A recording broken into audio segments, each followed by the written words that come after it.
Dear friends, today I want to talk about a topic that resonates with the pain in the heart of everyone who has gone through it: the approaching anniversary of losing a loved one. I know that many of you now feel a heaviness in your heart as you remember this date on the calendar. Some of you may be experiencing fear or anxiety, wondering how to get through this day. Others may feel waves of sadness washing over them more frequently as the date draws near. I want you to know that all your feelings are absolutely normal and natural. Whether it has been a year or several years, the anniversary of a loss can evoke a wide range of emotions. Some feel sharp pain, as if the loss happened just yesterday. Others feel guilt because the pain has somewhat dulled, and some may be surprised by the sudden flood of memories and emotions that seem to have subsided. Each of us goes through our unique path of grief, and on this path, there is no right or wrong way to feel. Sometimes we experience a whole spectrum of conflicting emotions: deep sadness and bright gratitude for having had this person in our lives, acute loneliness and a desire to be alone with our memories, the need to talk about our loved one, and at the same time, a desire to protect those memories from prying eyes. Today, we will talk about how to prepare for this important and challenging day, how to live it consciously and with care for yourself. I will share practical advice and ideas that have helped many people find their way to honor the memory of their loved one and take care of their emotional well-being. Remember, you are not alone on this day. Thousands of people go through similar experiences, and although every story of loss is unique, we can support each other and share experiences that help us navigate this challenging period.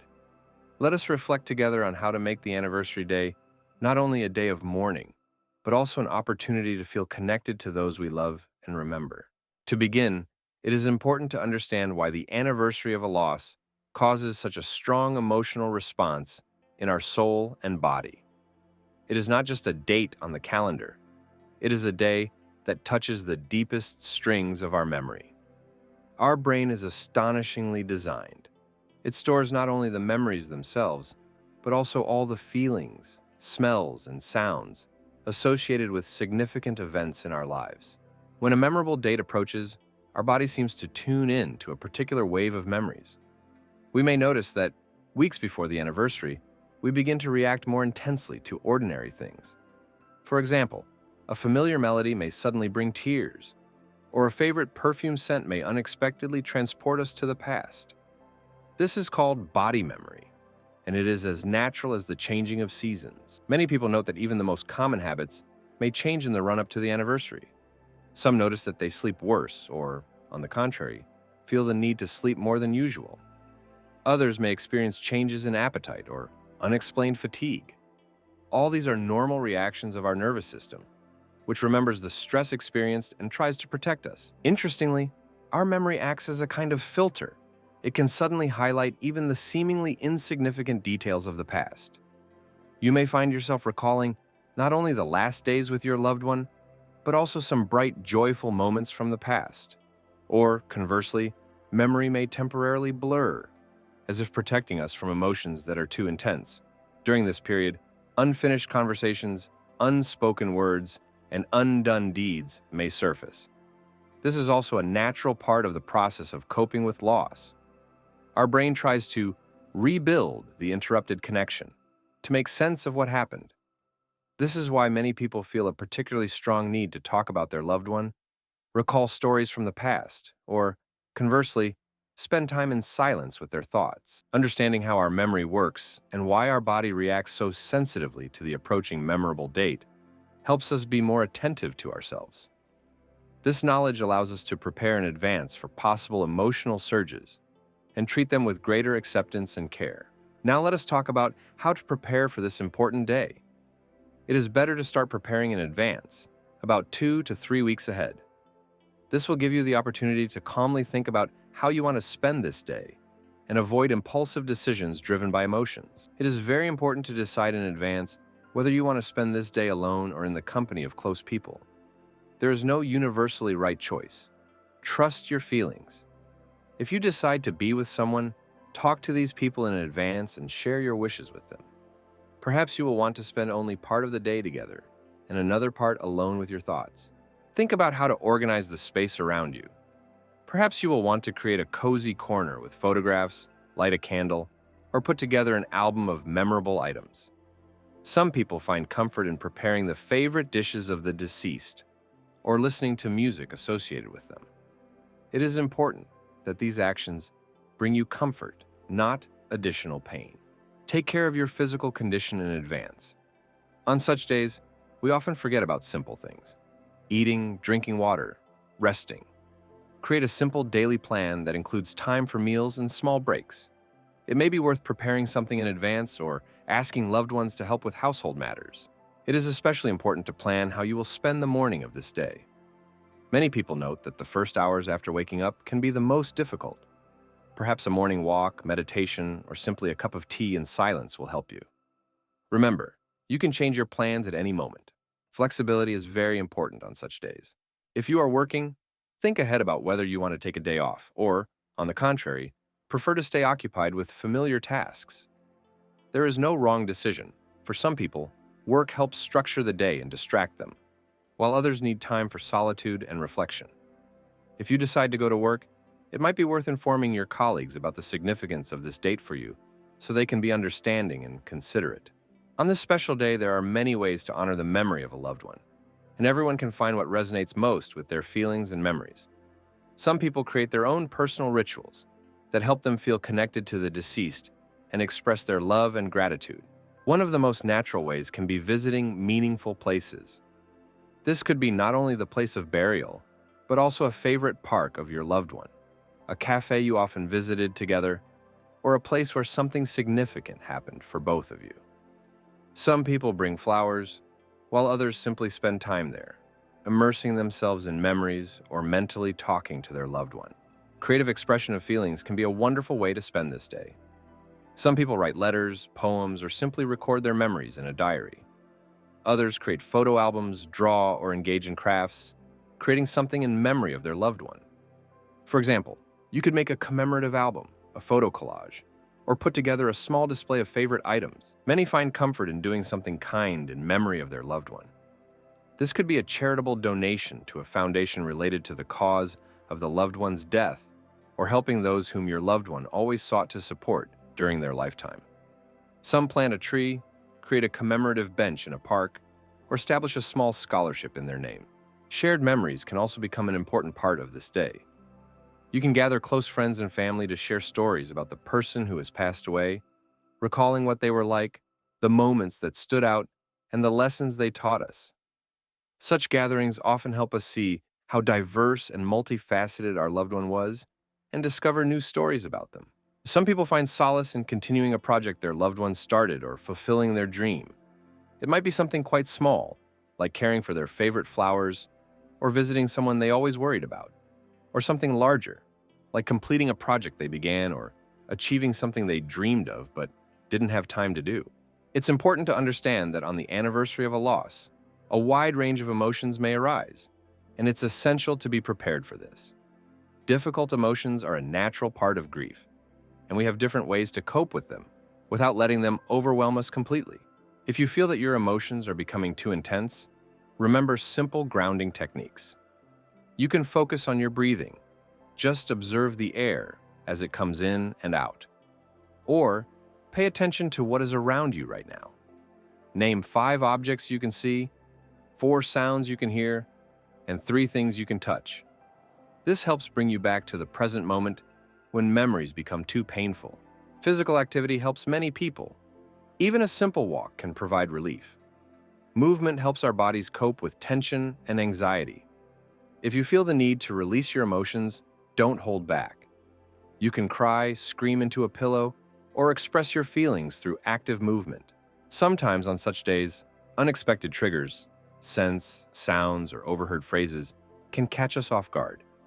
It's helpful to have something comforting nearby, a favorite blanket, a photo of a happy moment, or a keepsake that brings solace. Some people carry a small item associated with their loved one. This helps them feel connected and provides strength. If you notice that heavy feelings linger for an extended period, or you have thoughts that are difficult to manage on your own, don't hesitate to seek help. This could be talking with a close friend, consulting a therapist, or joining a support group for those who have experienced loss. Remember, asking for help is a sign of strength, not weakness. On such days, it is especially important to be kinder to yourself. Accept that you may feel more vulnerable and irritable. You might need more time for everyday tasks or prefer to spend time in silence. This is normal. Give yourself permission to feel what you feel without judgment or the urge to pull yourself together. The topic of experiencing the anniversary of a loss in families with children and teenagers deserves special attention. Children perceive and cope with loss very differently from adults, and their reactions can vary greatly depending on their age and personality. Young children often don't understand the permanence of loss and may ask the same questions repeatedly. On the anniversary, they may be more restless, irritable, or unusually quiet. It's important to talk to them in simple, understandable language and be ready to answer their questions as many times as necessary. Teenagers may experience particularly complex emotions on this day. They already understand the irreversibility of loss, but often don't know how to express their emotions. Some may appear indifferent or try to hide their feelings, while others may show anger or irritability. It's important to give them space to express their feelings and show them you are ready to listen when they want to talk. Creating a family tradition of remembrance can be a good idea. This might include cooking the loved one's favorite dish together, watching family photos or videos, or creating a memory box where each family member can keep special items that remind them of their loved one. It's important that everyone, even the youngest family member, can participate in their own way. Children and teenagers often benefit from activities involving creativity or movement. You can suggest drawing a picture, writing a letter or poem, making a photo collage, or creating a memory album. Some children find it easier to express their feelings through play or physical activity, such as a walk, dance, or sports. It's essential to create an atmosphere where all feelings are accepted and acknowledged as normal. A child should know that it's okay to feel sad or to laugh while recalling funny stories about the loved one. Some children may feel guilty for being happy on this day.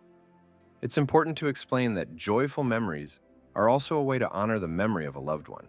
On the anniversary of a loss, it's especially important to establish healthy boundaries in communication with others. Everyone experiences this day differently, and what feels right for one person might be completely unacceptable for another.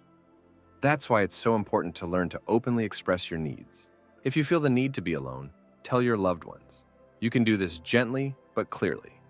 Today, I need to be alone with my thoughts and memories. I deeply appreciate your support and will let you know when I'm ready to connect. Many people fear offending their loved ones by refusing their company, but honesty in such situations is a sign of respect for yourself and others.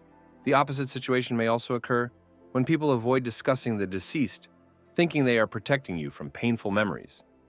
If you, on the contrary, want to talk about your loved one and share memories, express this.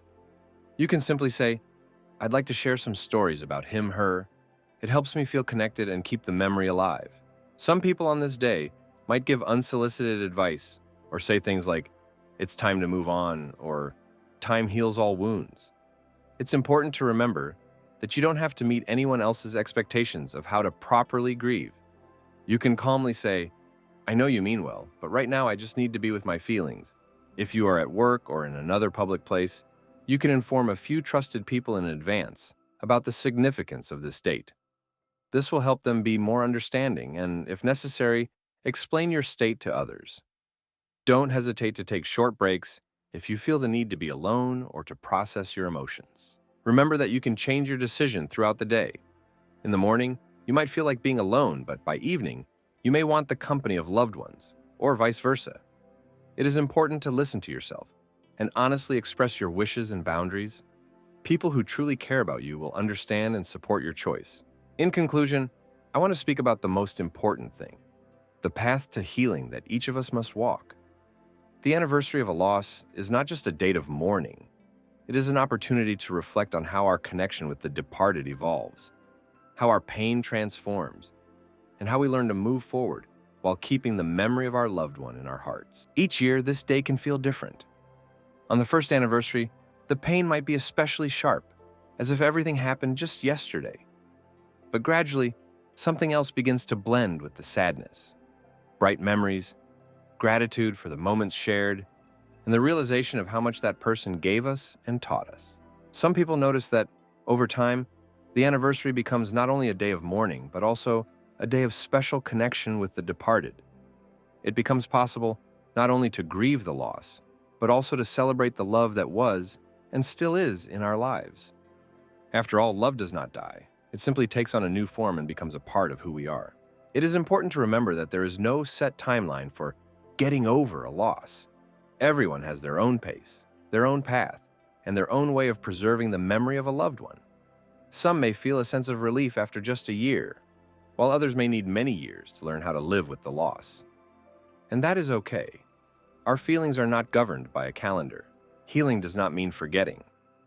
Healing is when we learn to live a full life while carrying the memory of our loved one within us. It is when memories of them bring not only pain, but also a smile.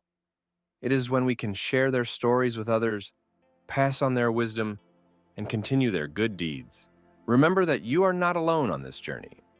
There are people around you who are ready to listen and support you: family, friends, specialists, and support groups. In difficult moments, do not hesitate to seek help. Your feelings matter, your memories are precious, and your path to healing is unique. Take care of yourself and allow yourself to experience this day in the way that feels right for you. Finally, I want to thank you from the bottom of my heart for spending this time with me. I know that the topic of our conversation was not an easy one, but it is very important. I hope this information will help you or your loved ones during a difficult moment. If you found this video helpful, please subscribe to the channel. This will help other people who are also seeking support and information in similar situations find this video. Like the video and share it with those who might benefit from it. Remember, you are not alone, and there are always people ready to support you. Take care of yourself and your loved ones. See you next time.